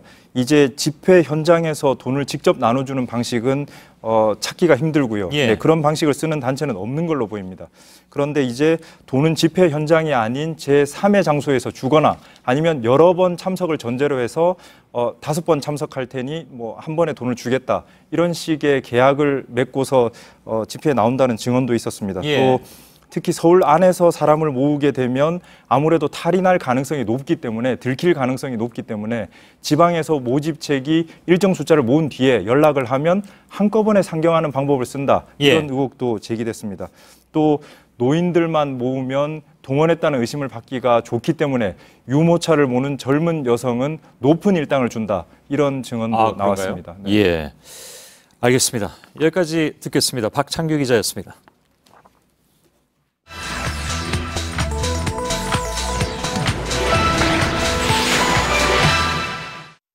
오해가 있을 만한 소지가 소수성 보유자에 대한 그 차별 금지 문제인데 제가 이 사람들을 지지한다, 옹호한다 이런 게 아니고 이 사람들의 인권, 인격이 차별받는 거는 안 된다. 네, 성소수자의 인권 개선, 반기문 유엔 전 사무총장의 업적 가운데 하나로 알려져 있습니다. 그런데 오늘 성소수자를 지지한다는 게 아니다라는 발언을 했습니다. 논란이 일고 있습니다. 생각이 바뀐 건지 스스로 업적이라 평가했던 내용을 뒤집은 건지 여러 해석이 나옵니다. 팩트체크는 반 전 총장이 말하는 업적 그리고 그 가운데 사실과 다른 부분을 검증했습니다. 오대영 기자, 우선 성소수자 발언이 어떤 자리에서 나온 거죠? 네, 기독교 단체인 한국기독교총연합회를 방문한 자리에서 한 말인데요. 핵심은 이 부분입니다. 제가 성소수자 지지를 한다는 게 아니다. 라는 건데 이게 유엔 사무총장 때 했던 발언과 충돌하기 때문입니다. 들어보시죠. I stand with the gay teen who is bullied, the transgender woman denied work, the lesbian subjected to vicious sexual assault. 네, 스탠드 윗, 그러니까 찬성한다, 함께한다라는 지지의 발언인데 박수를 받았군요. 네, 그리고 지난해 이런 발언도 있었습니다. 들어보시죠. I ask those who use religious or cultural arguments to deprive LGBT people of their human rights, what do you gain by making others less equal? 네, 그리고 지난해 11월 30일에는 내가 성소수자 운동가임이 자랑스럽다라는 말까지 했는데 두 달이 채 되지 않았습니다. 네, 그러니까 몇 달 만에 성소수자에 대한 말이 달라진 건데 자신의 가장 큰 업적이라고 꼽는 사안에 대해서 왜 이렇게 입장을 바꿨을까요? 오늘 발언한 곳이 한기총이잖아요. 네. 이 기독교 단체가 성소수자 운동에 대해서는 긍정적인 생각을 가지고 있지 않은 것으로 알려지고 있습니다. 그래서 이걸 의식한 게 아니냐 이런 해석들이 나오고 있는 거죠. 네. 그런데 반 전 총장이 말하는 또 다른 업적도 사실관계가 다른 부분이 있어서 저희가 함께 짚어봤는데 이 인터뷰 기사 한번 보시죠. 유엔 본부에 윤리국을 처음 만들었고 61년간 윤리국장이 없었다. 그걸 제가 만들었다라고 밝혔습니다. 네, 윤리국은 반 전 총장이 유엔의 투명성을 높이기 위해서 한 개혁 조치 가운데 하나로 꼽혀오지 않았습니까? 맞습니다. 그런데요, 유엔의 이 문서를 한번 보시겠습니다. 네. 2005년 12월 30일입니다. 사무총장 고시인데요. 이미 2005년에 유엔 사무국 안에 윤리국이 추진되고 있다는 내용의 문서입니다. 네, 반 전 총장은 2007년부터 사무총장을 맡아왔잖아요. 네, 2007년 1월이죠. 그리고 이 고시의 제일 마지막 장으로 한번 가보겠습니다. 네. 이런 내용이 있습니다. 2006년 1월 1일에 효력이 발생한다. 서명은 코피 아난 사무총장이라고 돼 있죠. 네, 그러면 반 전 총장이 말하는 윤리국은 전임자가 만들어 놓은 거군요. 네, 그래서 유엔 본부에 61년간 없던 윤리국장 자리를 자신이 만들었다라는 건 네. 정확한 표현이 아닙니다. 물론 반 전 총장은 2008년 1월에 윤리위원회라는 윤리 조직을 만들긴 했습니다. 이런 내용은 유엔 본부 38층이라는 책자에도 등장을 하는데요. 반 전 총장의 비서실에서 근무한 한 외교관이 쓴 책입니다. 네, 윤리국하고 윤리위원회는 다른 조직인가요? 네, 일단 찾아보면요. 네. 반 전 총장이 서명한 그런 내용의 문서도 존재를 합니다. 네. 그런데요, 여기 윤리위원회가 나오는데 코피 아난 전 사무총장이 만든 사무국의 윤리국과 뭐가 다르냐? 일단 윤리국이라는 것은 유엔 전체 윤리 규정을 만드는 일종의 본부입니다. 반 전 총장은 산하기관의 소속 윤리국을 만들었는데 그걸 묶는 개념이 윤리위원회죠. 그래서 본인이 도입한 게 아닙니다. 있던 제도를 확대했다고 표현하는 게 적절해 보입니다. 네. 반 전 총장이 말하는 또 하나의 업적 있습니다. 바로 이건데요. 재산공개제도 만들었다. 재산신고제도가 없었다라는 부분입니다. 네, 이 역시도 유엔 개혁 차원에서 큰 업적으로 꼽히는 거 아닙니까? 맞습니다. 네. 그런데요, 이번에도 2006년으로 한번 가보겠습니다. 4월 10일자 고시입니다. 재산내역 신고라고 되어 있습니다. 그 제도가요, 이미 그때 나와 있었습니다. 네. 이게 바로 다음 달부터 저렇게 효력이 생겼고요. 코피 아난 전 사무총장의 서명란이 있습니다. 물론 이 제도의 첫 대상자, 그러니까 사무총장으로 재산 신고를 한 사람은 반 전 총장이 맞습니다. 그러나 이 역시 본인이 만들었다고는 할 네. 수가 없습니다. 물론 기후변화 협약 같은 건 외신에서도 좋게 평가를 받고 있잖아요. 네. 그러니까 반 전 총장이 10년 동안 해외에 있어서 검증 대상이 안 돼 왔으니 네, 대선에 나선 만큼 이제 언론의 현미경 검증은 계속될 것 같은데요. 네, 그렇습니다. 그리고요, 네. 제가 마지막으로요, 어제 조기 대선이 보궐선거에 해당된다라고 제가 설명을 드렸었는데 네. 문의를 많이 주셨습니다. 왜 그러냐고요? 제가 페이스북, 저희 그 팩트체크 페이스북에 올려놨으니까 그 보충 설명을 보시면 될 것 같습니다. 네, 알겠습니다. 팩트체크 오대영 기자였습니다.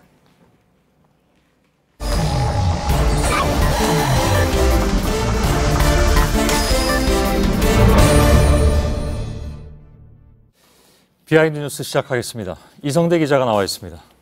2개죠, 오늘? 예, 2개입니다. 예.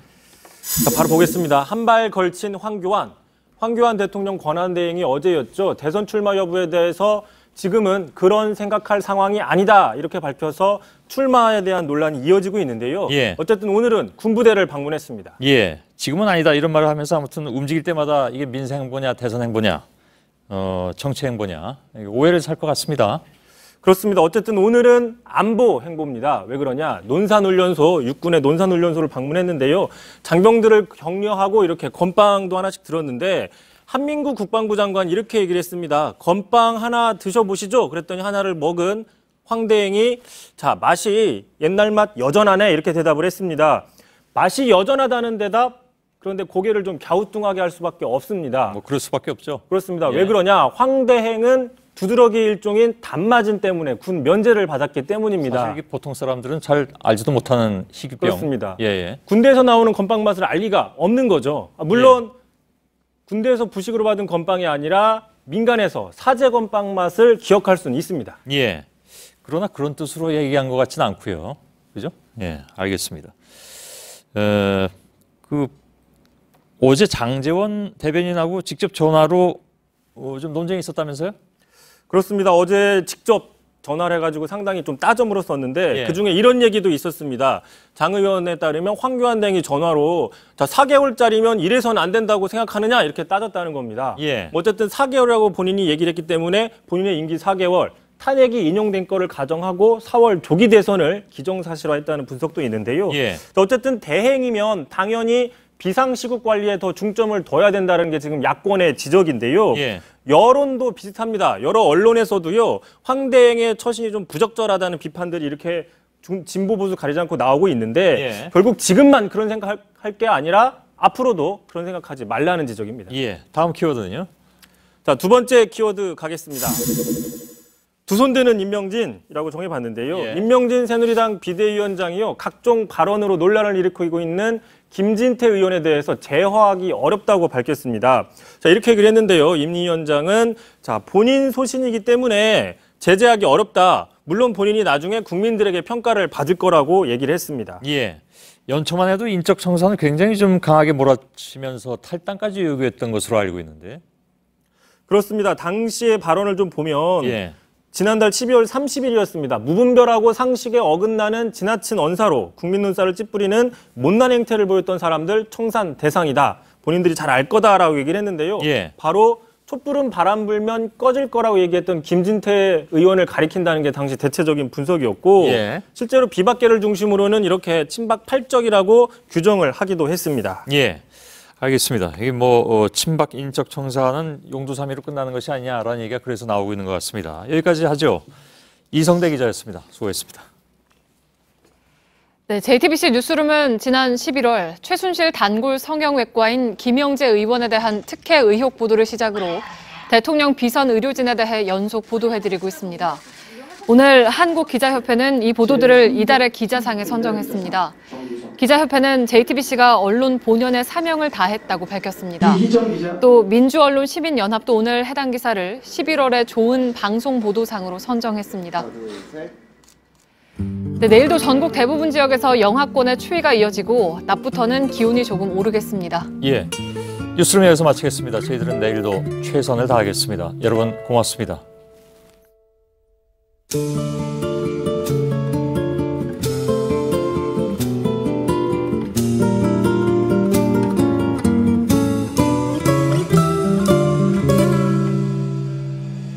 If I could save time in a bottle, the first thing that I'd like to do